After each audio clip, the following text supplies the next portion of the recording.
Alright guys, over there, just a minute, we will start our session soon. We intend to take just 1 hour and then we will start.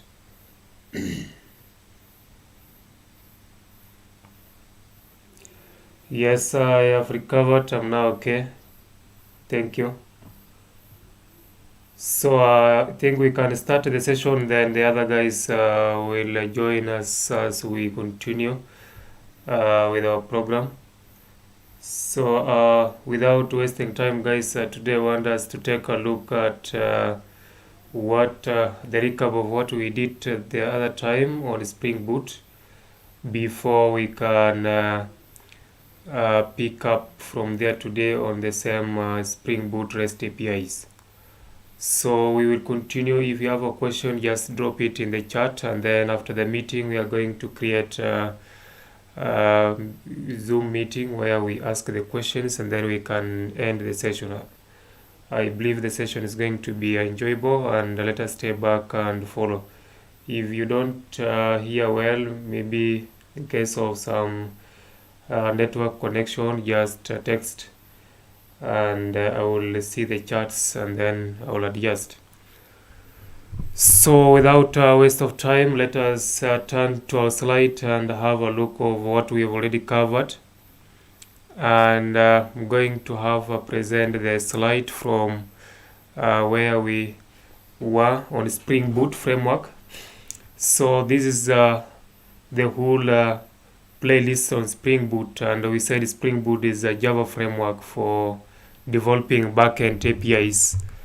And we started on lesson 1 and we introduced the concept of Spring Boot framework, the advantages and the features, and also we looked at the comparison between Spring and Spring Boot frameworks. We then went on topic 2 where we looked at the architecture of Spring Boot framework, and we looked, this is the general architecture. It consists of 4 main layers: the controller layer, the service layer, the DAO layer, and the database layer. So we explained those 4 layers on Spring Boot framework.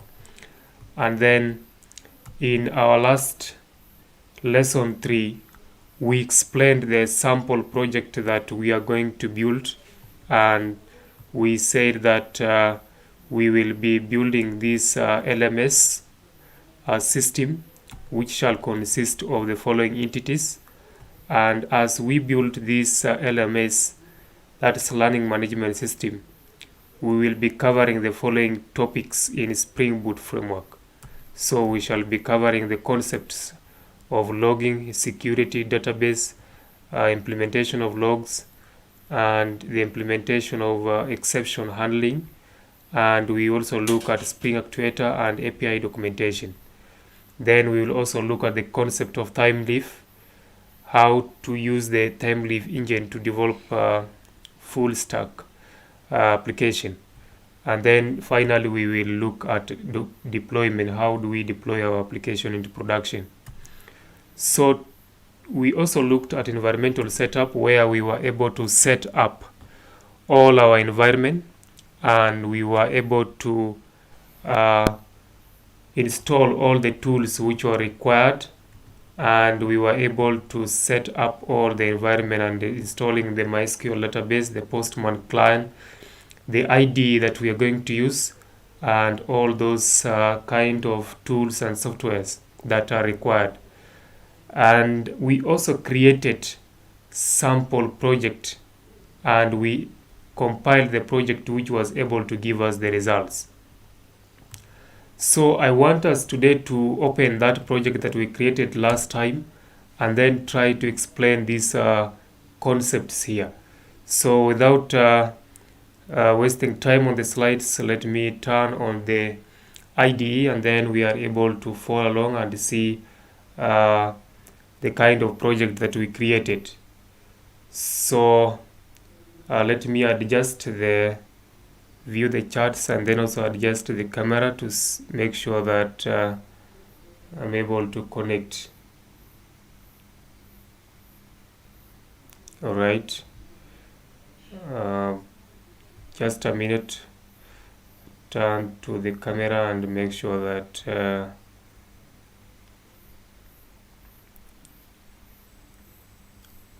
all right.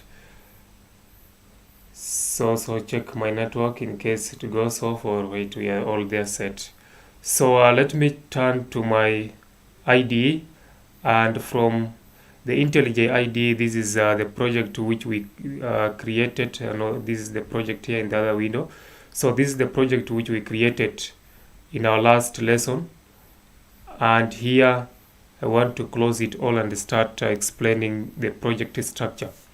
So this is the project we created called Archive LMS, and in this project I want us to look at the concepts. These concepts of how do we explain the project structure. We get to understand the project structure, in understand all the files which are in that project, and then we also get to explain some of these annotations like the REST controller, the request mapping, the Spring Boot application, and all these other controllers, and we explain the main method so that we can be able to understand our project.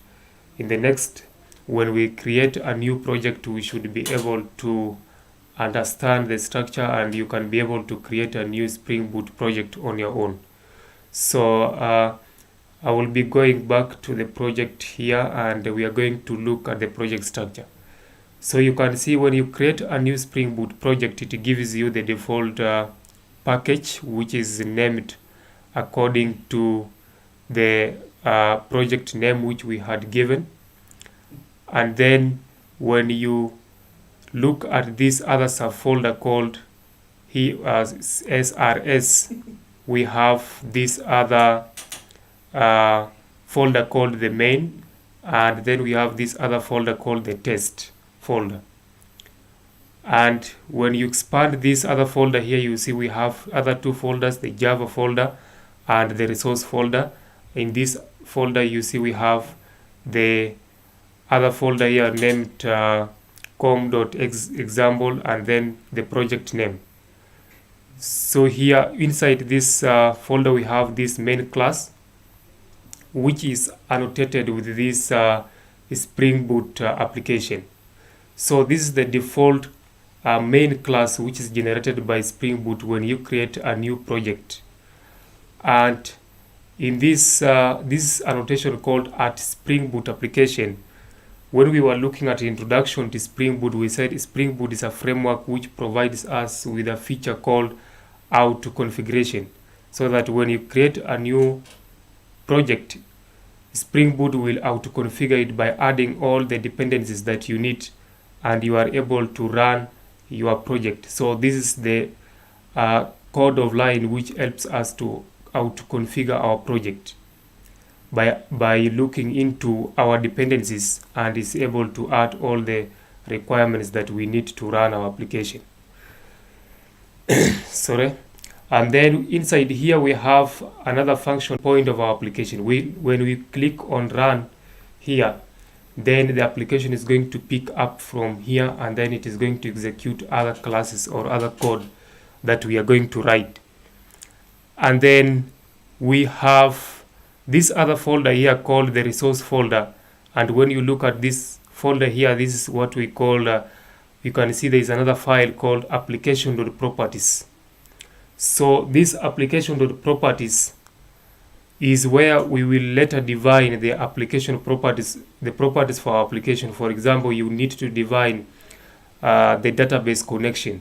You need to tell your application where is your database. You want to define any other features for your application properties. This is the file where we are going to define our properties. For example, also you want to specify the application port. By default, our application is running on port 8080. If you want to